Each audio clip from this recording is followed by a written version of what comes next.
So,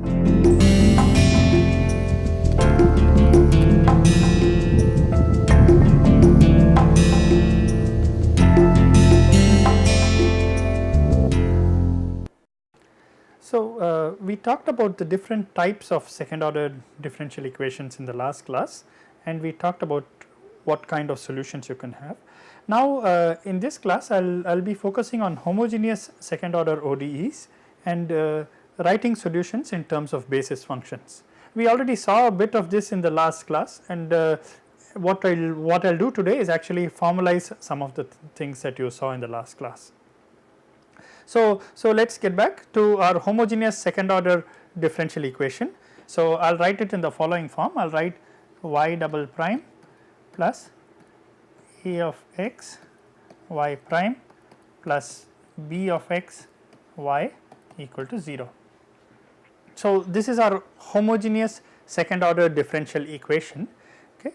And what you can see is that suppose you have this differential equation, and let me remind you that y prime equal to dy by dx and y double prime equal to d square y by dx square. Okay. So, suppose you have a differential equation like this, and let us say if y1 of x is a solution, okay, of differential equation. So, if y1 of x is a solution of this differential equation, okay, that means this implies that y1 double prime plus a y1 prime plus b y1 equal to 0, and I have suppressed the dependence on x. I have all these are functions of x, but I am not writing the explicit dependence on x. So, if y1 is a solution, then it must satisfy this, that is why it is a solution, okay. Then you can see that a constant times y1 of x is also a solution.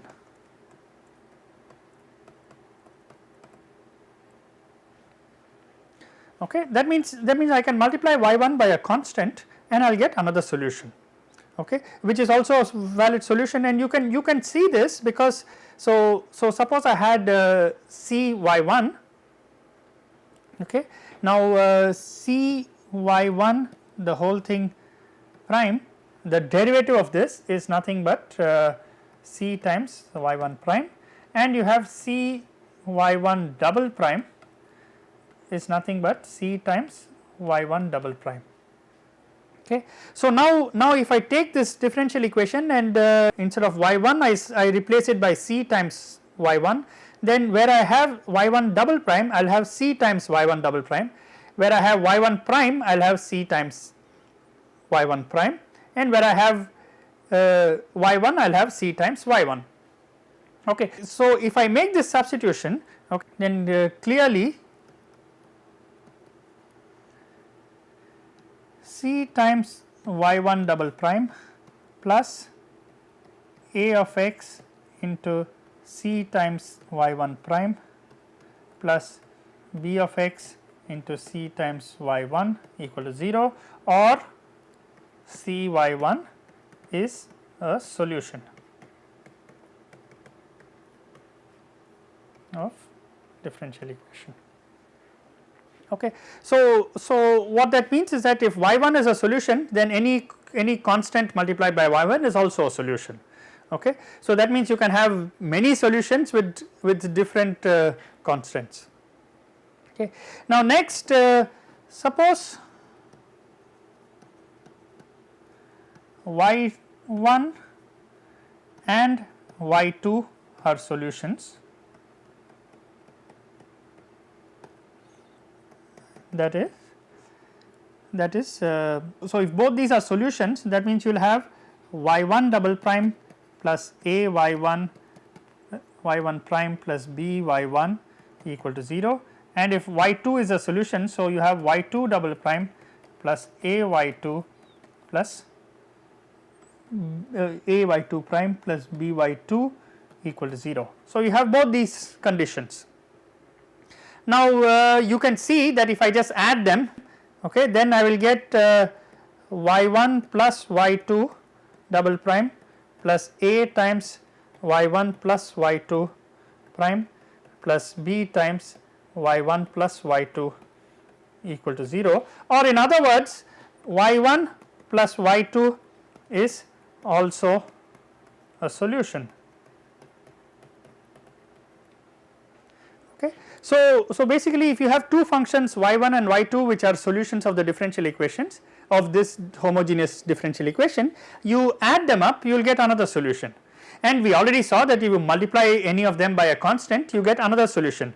So this leads us to the important idea that my solution, if I take C1 y1 plus C2 y2, okay, is this will also be a solution.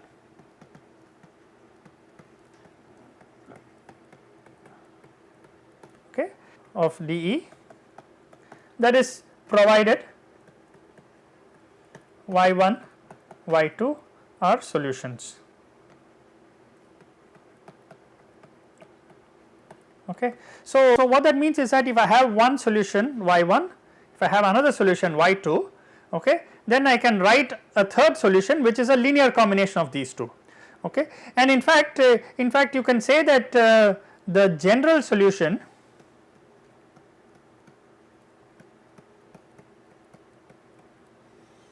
y of x can be written as a linear combination of y1 of x plus C2 y2 of x. So you can write a general solution as a linear combination of as these two solutions. So if you have two solutions, you can write a general solution as a linear combination, and this you notice has two arbitrary constants.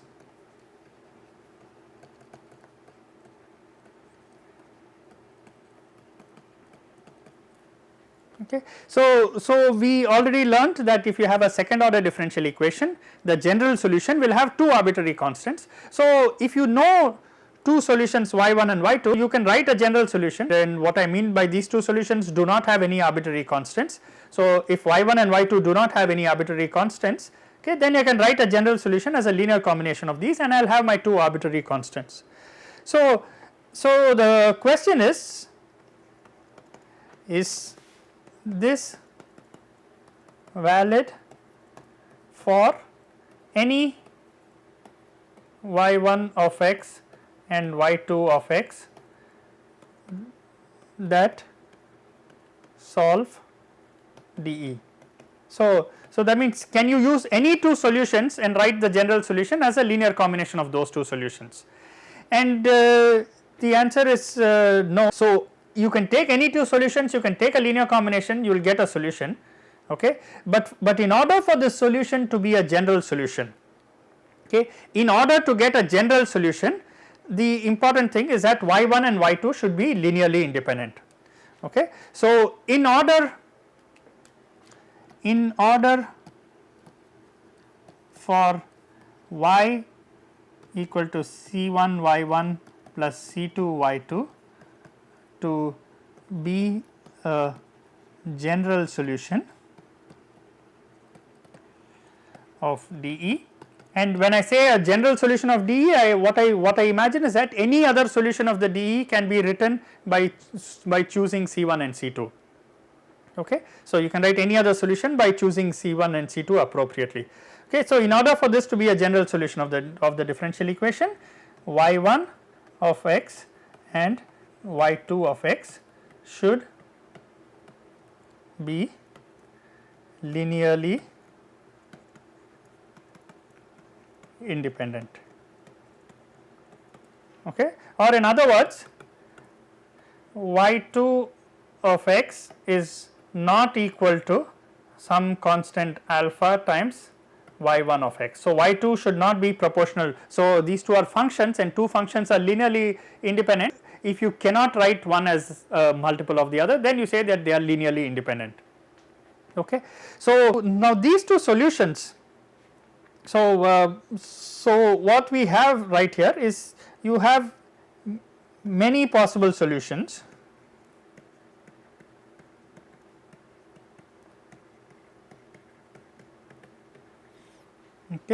So, you can think of this as a vector space of solutions.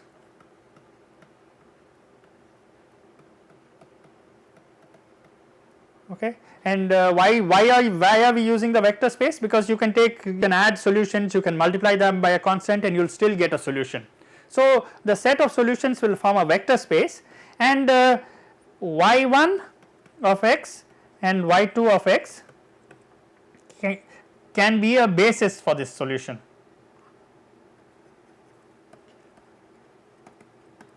Basis for this vector space. Okay. So, so if they are linearly independent, if y1 and y2 are linearly independent, then they can be a basis for this space of solutions.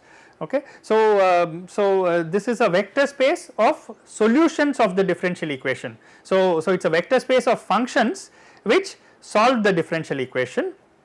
Okay. And this vector space of functions will have a basis of two functions which are also solutions of the differential equation, but which are linearly independent. Okay. So, just to show you again, we had the differential equation y double prime plus a times y prime plus b times y equal to 0, and this is a homogeneous linear second order differential equation, and I said a and b are functions of x.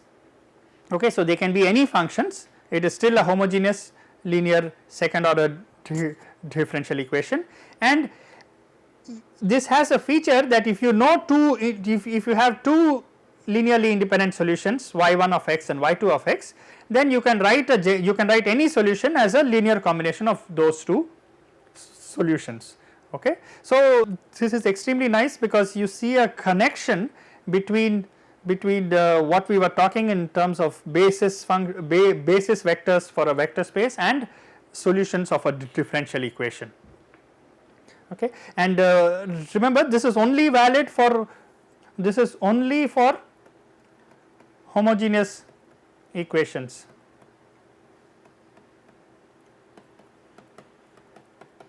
Okay. So, you can only do this if the equation is homogeneous. If the equation is not homogeneous, you cannot. Suppose y1 is a solution, there is no guarantee thatcy1 will be a solution. Okay. So, this is not true for any equation. So, for any arbitrary equation, you won't have thatcy1 is also a solution if y1 is a solution. Okay. This is only for homogeneous differential equation. Okay. Okay. So, now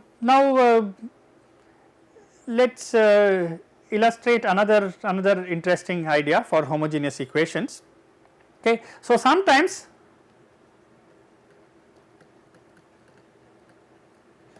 we may find one solution. Okay. So, you have a differential equation, let me just write the differential equation. So, you may find one solution. So, our differential equation is y double prime plus a y prime plus b y equal to 0, and y1 is a solution. Okay. Now, the question is, can we find y2 which is a linearly independent solution? So, we want to find another solution. Okay, you want to find, so you have one solution. Okay, you want to find the second linearly independent solution, so that you can write any solution, a general solution, as a linear combination of these two solutions. Okay, and the answer is yes, you can find it. Okay, the method that you do is called variation of parameters. Okay, so what you say is, so you try y2 is equal to u, which is a function of x, times y1. So, remember, all these are functions of x. So, y2 is a function of x, u is a function of x, and y1 is also a function of x.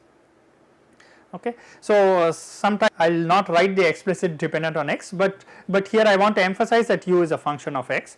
okay, just as y1 and y2 are also functions of x. So suppose you try a solution of this form, okay. So then what is y2 prime is u y1 prime plus u prime y1, y2 double prime, okay. So that is the second derivative of y2. Now again so that is the derivative of this quantity of the first derivative, okay. So if you take the derivative of the first term, you will get u y1 double prime plus u prime y1 prime, and then if you take the derivative of this second term, you will get plus u prime y1 prime plus u double prime y1. Okay, so you have these 4 terms, and you can see that these 2 terms are identical. Okay, so I can write this as u y1 prime double prime plus 2 u prime y1 prime plus u double prime y1. Okay, so all I did was I had y equal to u times y2 is u times y1, okay. Then y2 prime I write by the usual product rule, and y2 double prime also I write by the usual product rule. And now I substitute in the differential equation, because y2 has to be a solution of this differential equation. So when you substitute in the differential equation, what do you get? So for y2 double prime I will put all these terms. So I will have u y1 double prime plus 2 u prime y1 prime plus u double prime y1 plus a times u y1 prime plus a times u prime y1 plus b times u y1 equal to 0. So since it has to satisfy the differential equation, since we want y2 to satisfy the differential equation, okay, we just substitute y2 into this equation, and you will come up with this equation. Okay. Now you look at these terms. I will just highlight them in blue. So I look at this term, and then I look at this term, and I look at this term. Okay, so if I look at each of these terms has a u, okay. So if I write the sum of these terms, I have u times y1 double prime plus a times y1 prime plus b times y1. Okay, and you can immediately see that the term in the brackets has to be equal to 0. Okay, so therefore these 3 terms will add up to 0. Okay, and if you set these 3 terms to 0, then you are left with only the 3 remaining terms. Okay, so what are the 3 remaining terms? So you have 2 u prime y1 prime plus u double prime y1, okay, and you have plus a